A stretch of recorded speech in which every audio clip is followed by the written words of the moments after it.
The smell of fresh coffee hit me before I even opened my eyes. For a moment, I forgot where I was. Then the unfamiliar ceiling came into focus. Low wooden beams, a water stain shaped like a boot in the corner, and everything came rushing back. I was 31 years old, lying on a cot in a farmhouse that smelled like old rain and motor oil, and apparently this was my inheritance. I sat up slowly and looked around the room. Dusty curtains, a cracked window pane held together with electrical tape, a calendar on the wall still showing March 2019. Whoever had been maintaining this place hadn't been doing a very thorough job. I heard my brother's voice in my head before I could stop it. "Congratulations, Claire. Dad finally figured out what you're worth." He had said it 3 days ago, standing in the parking lot of Hargrove and Associates, the law office where our father's will had just been read aloud by a man in a beige suit who spoke the way people read terms and conditions. Quickly, without feeling, my brother Marcus had received the house in Denver, the 4-bedroom colonial our father had spent 20 years renovating. My sister-in-law Rachel stood beside him, squeezing his arm, already mentally redecorating. I received the farmhouse. Specifically, one farmhouse, approximately 1,400 square feet, located in Grover County, Nebraska, built in 1961. Last occupied sometime around 2019. Accompanied by the surrounding parcel of land as surveyed and recorded. The attorney had paused there, cleared his throat, and moved on. Nobody asked about the size of the parcel. Nobody seemed to think it mattered. Marcus certainly didn't. He had laughed, not loudly, but enough. The kind of laugh that's designed to be heard. "I mean, it tracks," he said, looking at me sideways. "You always did love the simple life. No mortgage, no neighbors, no expectations. Fits you perfectly, honestly." Rachel covered her mouth. She was smiling underneath her hand. I could tell by her eyes. I didn't say anything. I had driven 7 hours from Columbus, Ohio to be at that reading, and I had 3 days of personal time left on my work calendar, and I was not going to cry in a parking lot in front of my brother's wife. I picked up my keys. I said, "See you around, Marcus." He called after me, "Don't let the raccoons bite." I had driven straight here. 14 hours, stopping only for gas and a bad sandwich outside of Lincoln. I arrived after dark, found the spare key under a clay pot on the porch exactly where my father had told me it would be. In a letter he'd sent me 8 months ago that I hadn't fully understood at the time. I'd read it twice on the drive and still wasn't sure I understood it. "There are things at the farm I want you to have, Claire Bear, not because I owe you anything, because I trust you with them. You'll know what to do." I hadn't known what to do. I'd just gone to sleep on the cot. Now it was morning, and the coffee smell was coming from somewhere, which didn't make any sense, because I hadn't bought coffee and I hadn't seen a coffee maker. I pulled on my jacket and walked to the kitchen. A thermos sat on the porch steps outside the back door. Still warm. I stood there staring at it for a full 10 seconds. Morning. I spun around. A woman was leaning against the fence at the edge of the property, maybe 60 yards away, wearing a wide-brimmed hat and work gloves. She raised a hand. "I'm Donna Schreiber," she called. "I farm the land just east of here. Saw your car last night. Figured you might need something hot this morning." I walked over slowly, still holding the thermos. "You left this on my porch. Didn't want to knock at 6 in the morning." She pulled off one glove and held out her hand. Her grip was firm. "You must be Walter's daughter. He talked about you." That landed somewhere in my chest. My father had died 11 weeks ago. A heart attack, swift and without warning, the way he would have wanted it. He had not been a man who liked long goodbyes. He hadn't talked about me to many people as far as I knew. Or maybe he had, and I just hadn't been around to hear it. "Claire," I said, "Claire Maddox. He said you were the stubborn one." She smiled. He meant it as a compliment. I almost laughed. Almost. Donna told me she'd been keeping an informal eye on the property since 2020, when the last caretaker, a cousin of my father's, had stopped coming around. She'd been mowing the front field twice a year, checking that the roof hadn't started leaking, chasing off the occasional trespasser. "What kind of trespassers?" I asked. She looked at me with an expression I couldn't quite read. The kind that come with flashlights and measuring equipment, she said. Middle of the night, couple times a year. Your father knew about it, he was never too worried.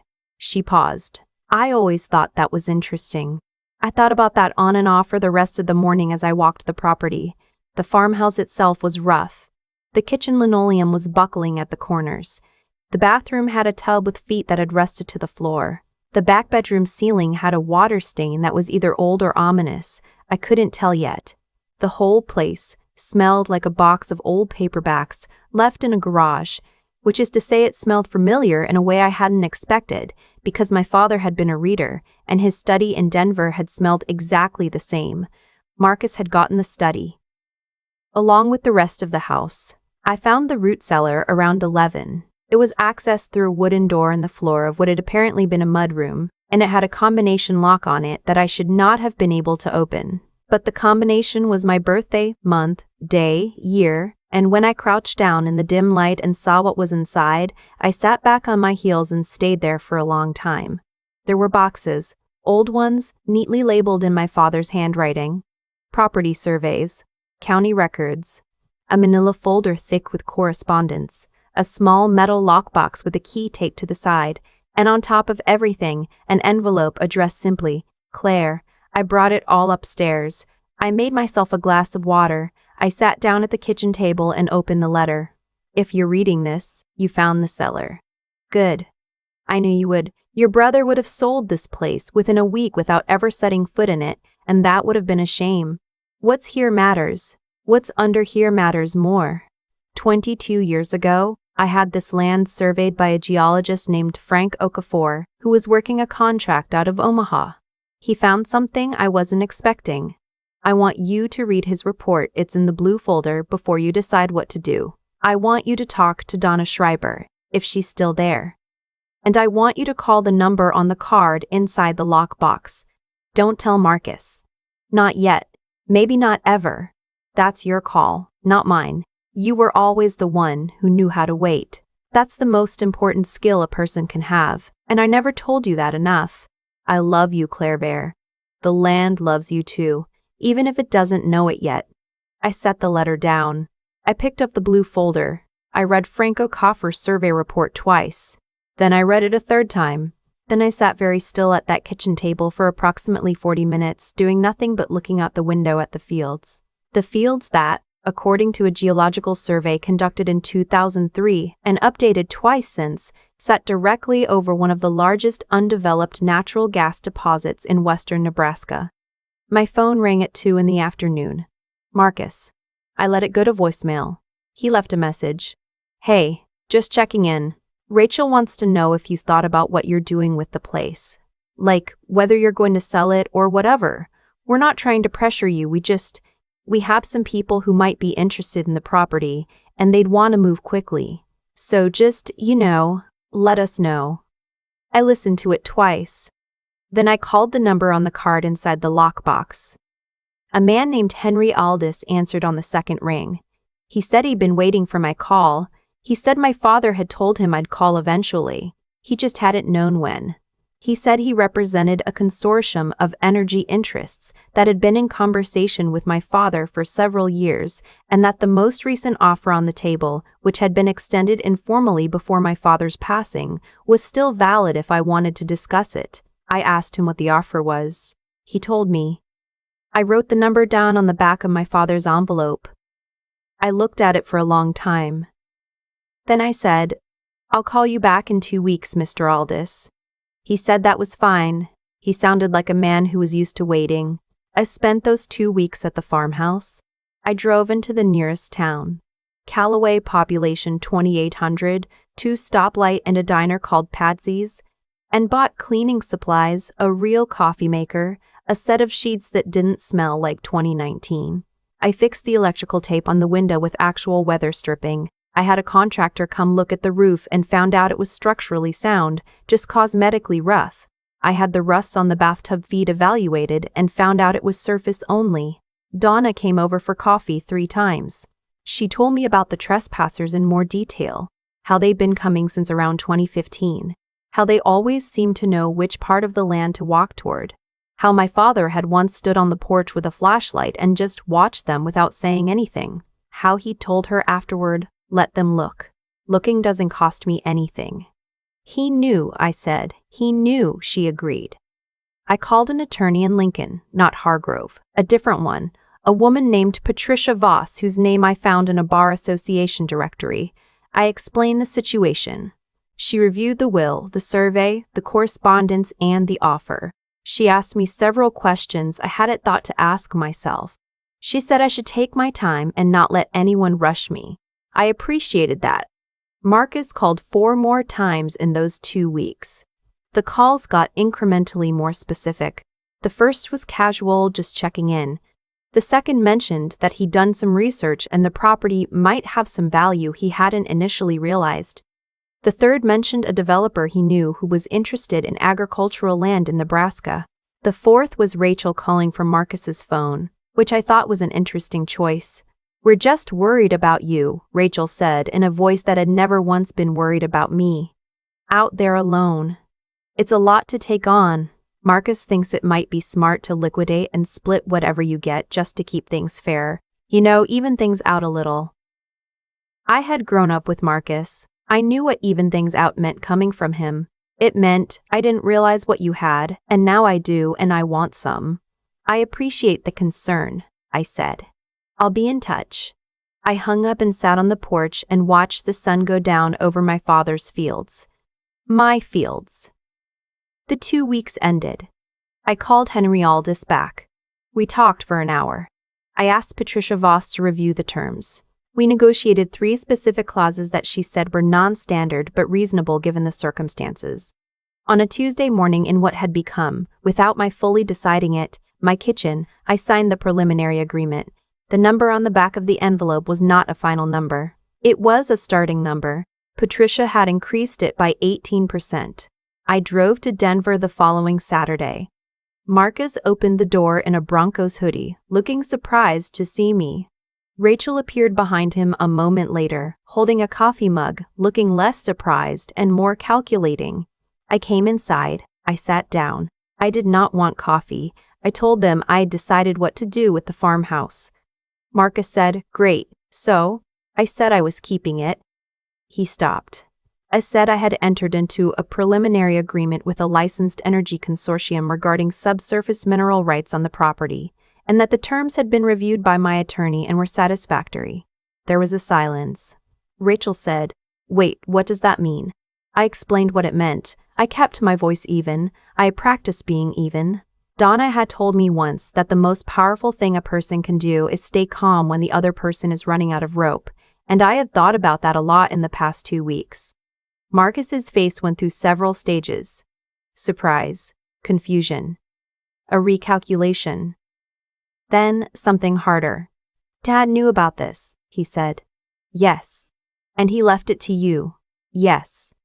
"That's not." He started again. "That's not fair, Claire. I'm his son. We should talk about this.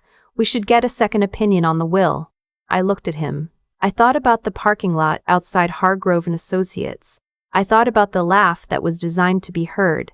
I thought about, "Don't let the raccoons bite," and "Fits you perfectly," and Rachel's hand covering her smile. "You're welcome to consult an attorney," I said. "The will was properly executed. I've had it reviewed, but you're welcome to try." He stared at me.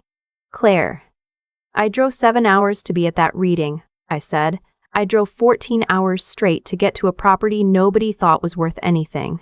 I spent 2 weeks fixing windows and cleaning floors and learning what my father left me. You spent 2 weeks trying to figure out how to take it."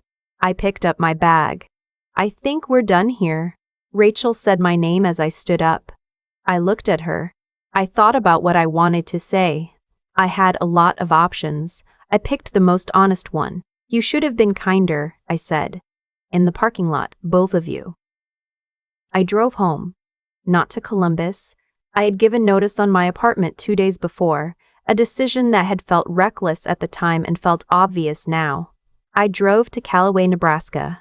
I stopped at Patsy's and got a piece of pie and a coffee and sat at the counter and looked out the window at the flat, wide, completely unremarkable stretch of road that led out to my property. Donna was pulling out of her driveway when I turned down the county road. She waved. I waved back. The farmhouse was exactly as I'd left it. The new weather stripping on the window, the coffee maker on the counter. My father's calendar still showing March 2019, which I had decided not to take down yet because it felt like something I'd know when to do. I sat on the back porch until it got dark. Marcus retained a probate attorney. It took 6 weeks. The challenge was reviewed and dismissed. Patricia sent me a brief professional email with a single line at the bottom that said, "Congratulations, now you can move forward." I did move forward. Construction on the access road for the drilling operation began the following spring. Donna's grandson helped me clear the east fence line and replace 40 yards of rotted post. I had the farmhouse roof properly reshingled. I bought a truck, used, reliable, the color of old rust, because it seemed like the right thing to do when you own land. I learned how to grow things. Slowly, badly at first, then better. Marcus did not call after the probate decision. I expected to feel something about that, relief or sadness or anger. Mostly I felt the particular quiet of a life that had been rearranged into something closer to the truth of it. My father had known what I would do with the waiting. He had been right. There is a particular sound a Nebraska field makes at dusk in late September, when the light goes gold and the grasshoppers have gone quiet and the air is still enough to hear the whole flat horizon. I know that now because I live here. I know the way Donna's porch light comes on at 8 o'clock exactly, and the way the county road smells after rain, and the way my father's cellar door sounds when you lift it. A low wooden groan, like the house clearing its throat. I know what it feels like to stand on land that belongs to you, not because someone gave it to you easily, because someone trusted you enough to wait. There's something I've learned about the way life tends to balance itself out. Not through luck, and not through anything mystical, but through the simple grinding logic of choices made over time and the character those choices reveal. Marcus made his choices in that parking lot. He chose the laugh. He chose the words. He chose to see a farmhouse with peeling linoleum and a cracked window and decide in about 30 seconds that it told him everything he needed to know about me. And maybe he was right that it told him something, just not what he thought. I had spent years being the one who stayed. The one who drove home for the holidays when it was inconvenient.